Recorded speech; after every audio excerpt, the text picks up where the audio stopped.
I definitely needed my weekly dose of Yeeart. Okay, so Ninja Slayer from animation, not the animation, from animation. What the fuck? But Ninja Slayer, episode 2.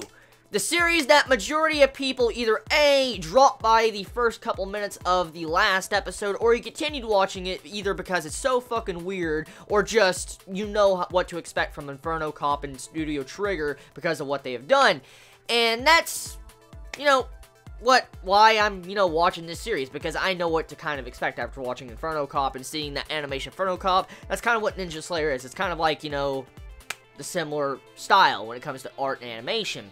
Now, with this episode of Ninja Slayer, it is so simplistic. Like, I can't really say there's any in-depth stuff going on here. I mean, there's a lot of different plot points, and of course, there's more action and fights. Ninja Slayer going around killing people, destroying and killing ninjas, which that's what this entire episode was about, and it's in the damn title, so of course, that's what the series is going to be about. And the main thing you want to really notice in this, that you want to pull out, is that the Spectre or whatever that Ninja Slayer was talking to got into his body and kind of took over half of his body and had, like, this entire suit of ninja armor change colors into solid white.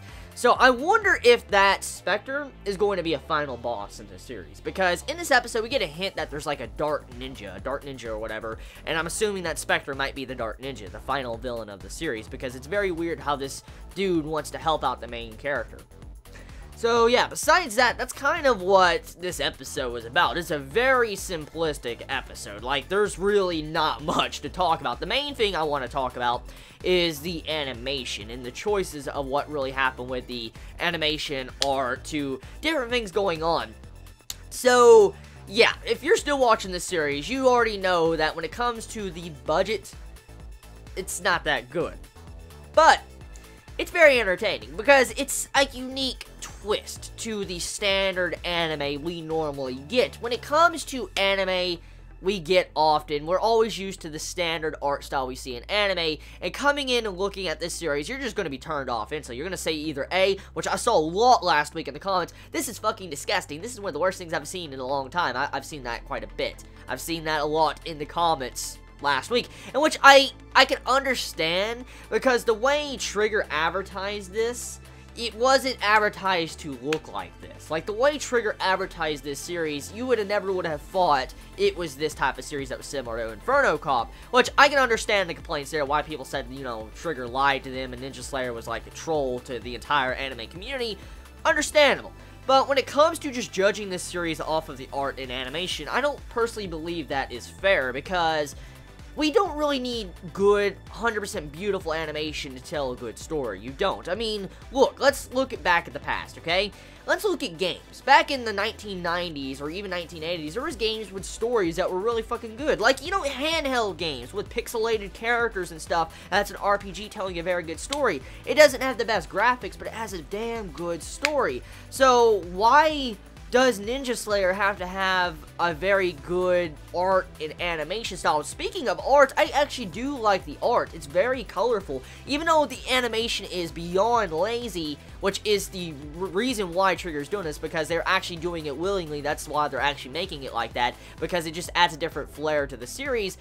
But the art is really nice in this series. I mean, the character designs and illustrations of the characters, even though sometimes they look a little bit lazy, it looks really colorful. It really does. Like, Ninja Slayer's character attire looks very colorful. I like the shading and stuff like that. And of course, it's not the best, but it looks really decent. It does.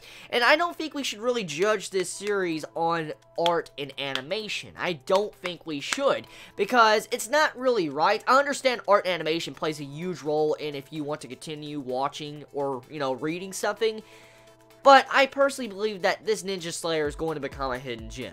Most likely something really good is going to happen with the story, like Inferno Cop. Inferno Cop, oh god, it probably got judged the exact same way as Ninja Slayer, but Inferno Cop had a very good, awesome story once it started picking up the pace and, going into some more details. It's just a wacky, off-the-wall series, and I'm assuming Ninja Slayer is going to go down the same route later on. I'm just waiting for it to happen, but yeah, that's my thoughts. Episode 2 had some very Yeeart animation, but what can you say? I want to continue watching it because it's fun. It's very fun. It's only 13 minutes long. It's not that fucking bad. It's not, and I've seen a lot worse, the animation art. I have seen a lot worse, so this really isn't that bad. Well, okay, I take that back. It is pretty bad in the animation standpoint, but when it comes to art, it's not that bad. So tell me your thoughts. You all have a wonderful day or night wherever you live. Please be safe. Chibi out.